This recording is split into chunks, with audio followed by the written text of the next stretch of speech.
Okay, this is Jerry from US Camera, and I'm going to show you how to remove the leg from the top tube bracket of a Bogan 3001 or a Manfrotto 190.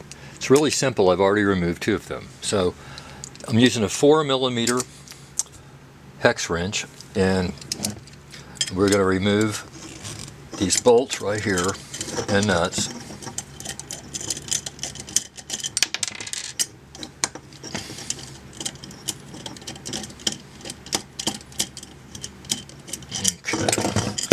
Dump these things up here just like that. Now the real trick is only just to be able to use one tool, homemade. So what we're going to do here, I've got a hammer, a light hammer.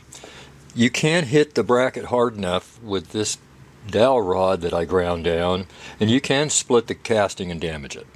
But if you use a lighter hammer, you can't hit it so hard. You'll hit it hard enough just to get it loose and get it off. What we're going to do is I've taken an oak dowel and I've ground it down with a sander.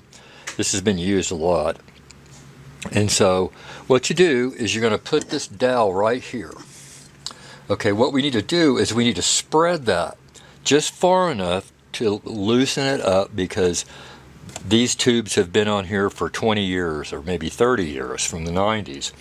And so it can be on there.